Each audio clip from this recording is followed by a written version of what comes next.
invited to give this talk. My brief remarks can be viewed as a meditation on two biblical passages.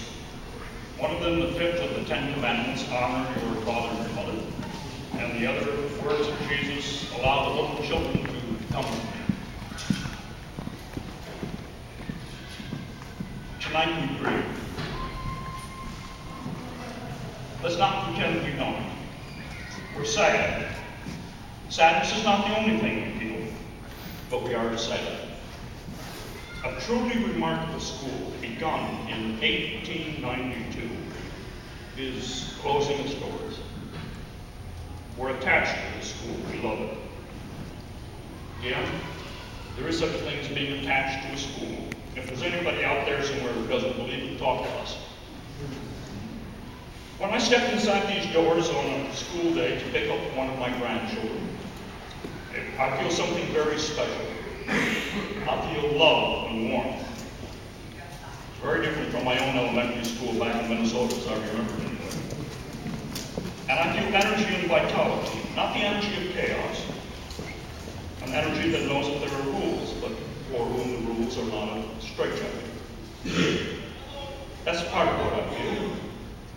The rest I can't put into words. Those of you who come here during a school day have felt the same thing. And now this really special place is closing its doors. So we grieve. That's what human beings do. When something to which we are attached dies or closes, we grieve. And it's right to grieve, it's not wrong. To grieve is to honor the person or the institution who's dying or closing one grieves over. I think that like this, not to grieve would be to dishonor. So our grief tonight is our honoring of this wonderful institution and all those who over these 118 years poured their love, their devotion, their commitment, their vision, their money, their energy, their time into this school. And among that multitude are 4 generations of my own family. My wife's parents, both of them taught here. Several of her sisters went to school here. One of them is present here tonight, related. Our children were students here, and our grandchildren are and were students here. So the history of my family is, my wife's family, is intertwined with the history of the school back into the 20s, when Claire's parents taught here. And I'm sure the family history of lots of other people here is also intertwined with the history of this school. So among those whom we honor are our own family. So if these bricks could speak, and these concrete blocks, they would tell of the love and energy that flows within these walls. But they would tell of something else as well. They would tell of the vision that founded the school and shaped its education over these 118 years.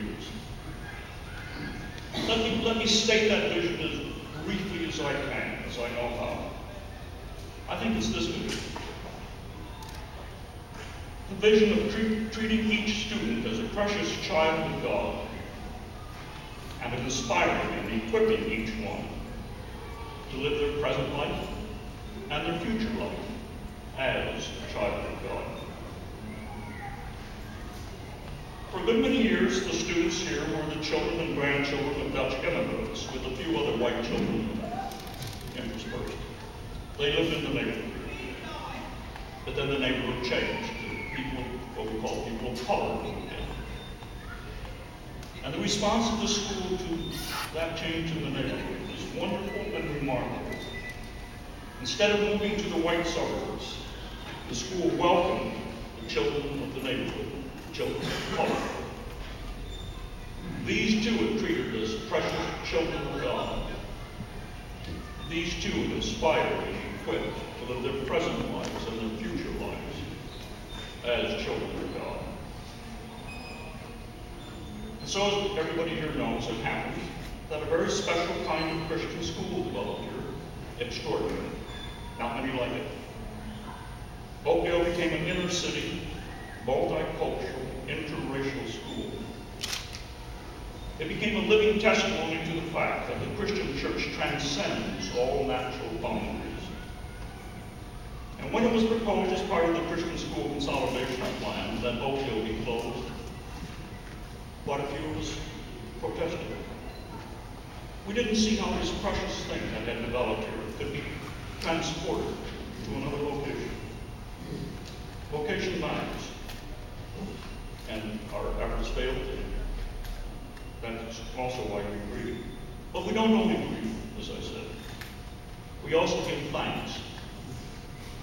Thanks for this grace-filled place. And for all those who over these 118 years made it so, with their time and money, energy, devotion, determination. And yes, with their sacrifice. Let's not forget their sacrifices. Many of our forebears, I've heard the stories, some of you have too. Many of our forebears truly sacrificed for Oakdale, giving up things that you and I now would regard as necessities. So we give thanks, and we look ahead. Look ahead in hope and faith. For though Oakdale closes, the vision lives on. The vision that poured itself into these bricks and blocks and shaped the education here offered. The dying of Oakdale does not mean the dying of the vision that brought Oakdale to birth and gave it life.